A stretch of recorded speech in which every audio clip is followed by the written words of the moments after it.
Learn English through stories. Intermediate English. The story of Starbucks. It began with 3 friends and a love for coffee. But one man's bold vision turned that small Seattle shop into a global movement that changed how the world connects, one cup at a time. Learn real English through the inspiring true story of Starbucks, where passion and purpose created a worldwide coffee culture. As you listen and read, repeat aloud, shadow the narration, and notice natural English expressions that help you grow your fluency with every story.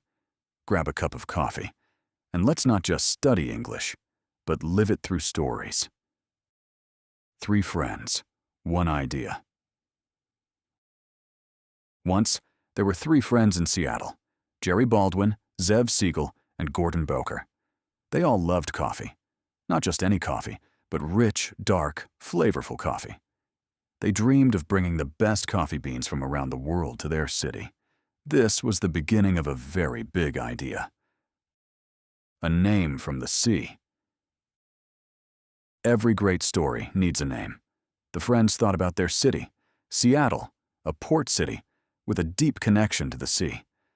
They found inspiration in the classic book Moby Dick. They chose the name of the first mate, Starbuck. It sounded adventurous and classic, just like the coffee they wanted to sell.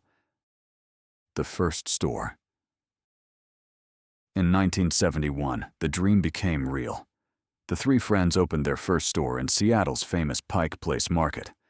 It was not a café like we know today. It was a small shop that sold high-quality whole bean coffee. The smell of freshly roasted beans filled the air, attracting coffee lovers from the city. A man with a vision. A young man named Howard Schultz worked for a company that sold kitchen equipment. He noticed that a small company in Seattle was buying a lot of his coffee makers. He was curious and decided to visit them. In 1982, Howard walked into Starbucks and was immediately impressed by their passion for coffee. Joining the team. Howard knew he had to be part of this company. He convinced the founders to hire him as the director of marketing. He was full of energy and new ideas. He wanted to share the Starbucks experience with more people. The founders were cautious, but they saw his passion and gave him a chance. An Italian inspiration.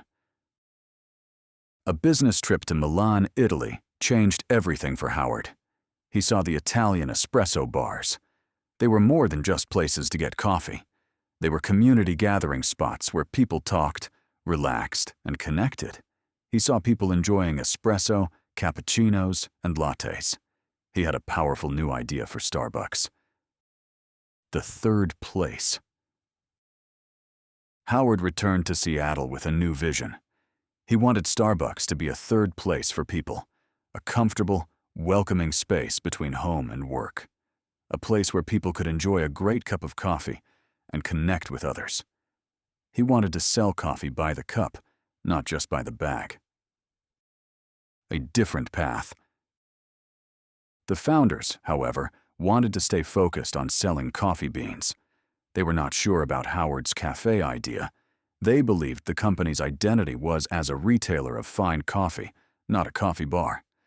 Because of this disagreement, Howard decided to leave Starbucks in 1985 to follow his own dream. Il Giornale. Howard started his own coffee bar chain and named it Il Giornale, which means the newspaper, or the daily in Italian. He created the atmosphere he had dreamed of, serving lattes and cappuccinos in a warm, inviting space. His coffee bars were successful and proved that people in America were ready for the Italian cafe experience. A big opportunity. 2 years later, in 1987, the original Starbucks founders decided to sell their company. They wanted to focus on other business interests. This was the opportunity Howard had been waiting for. He knew he had to buy Starbucks and combine it with his Il Giornale stores to fulfill his complete vision. Buying Starbucks. With help from investors who believed in his vision, Howard Schultz purchased Starbucks. He became the new CEO. He combined his Il Giornale coffee bars with the Starbucks brand. Now, he could finally create the third place experience on a larger scale, under the name that everyone already knew and respected. Rapid growth. Under Howard's leadership, Starbucks began to grow very quickly. New stores opened across the United States.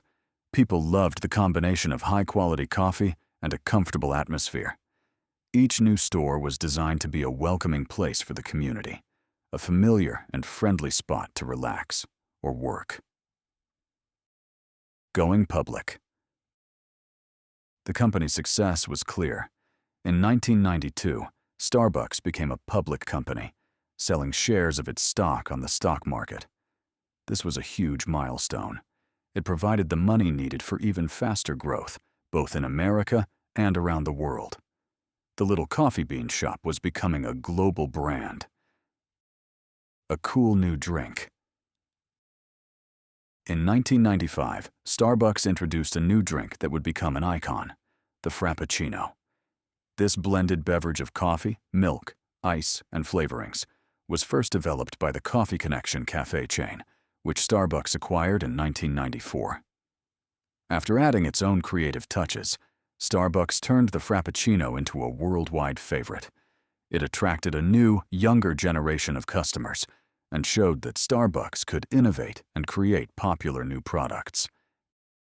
International expansion. Soon, the green Starbucks logo began to appear in cities all over the world. The first international stores opened in Japan and Singapore in 1996. The company worked to adapt its offerings to local tastes while still providing the core Starbucks experience. The idea of a third place was a universal one that people everywhere enjoyed. Facing challenges. After years of success, Howard Schultz stepped down as CEO in 2000. The company continued to grow, but some people felt it was losing its special feeling. The focus shifted more to speed and less to the customer experience. The company faced challenges and needed to reconnect with its original mission and values. A CEO returns. In 2008, Howard Schultz returned as CEO of Starbucks. He knew the company needed to change.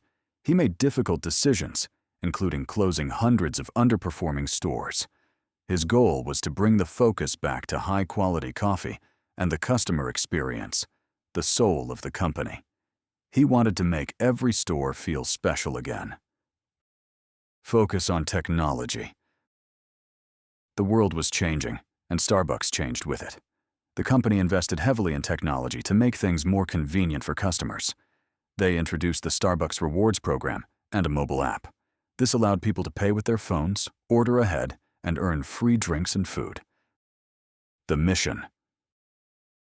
Through all the years of growth and change, the company's mission has remained the same. It is written on the walls of their headquarters: to inspire and nurture the human spirit, one person, one cup, and one neighborhood at a time.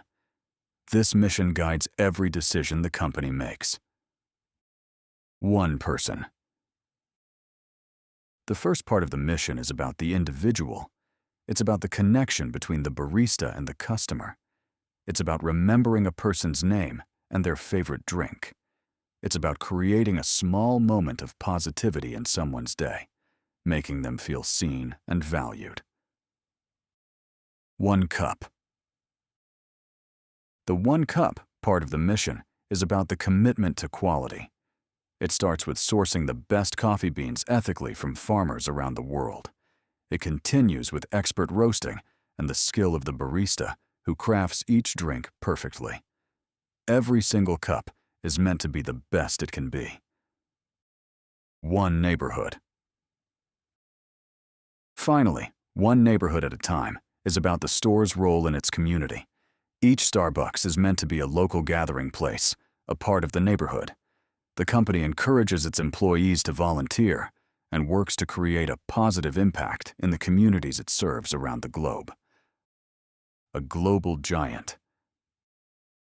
From one small store in Seattle, Starbucks has grown into a global coffeehouse giant with over 38,000 stores in more than 80 countries. It changed the way people think about coffee and created a new kind of social experience. It all started with 3 friends who loved coffee and one man with a vision. The journey continues. The story of Starbucks is still being written. The company continues to innovate, but it always tries to stay true to its core mission of human connection. The journey that began in 1971 continues with every cup of coffee served today. What about you? Everyone needs a third place, a space between home and work where they can relax, think, or connect with others. Where is yours? Do you have a favorite café or Starbucks drink that makes you feel at home? Share your answer in the comments and tell us why it's special to you. Thanks for watching. Don't forget to like, comment, subscribe, and share for more fun English lessons.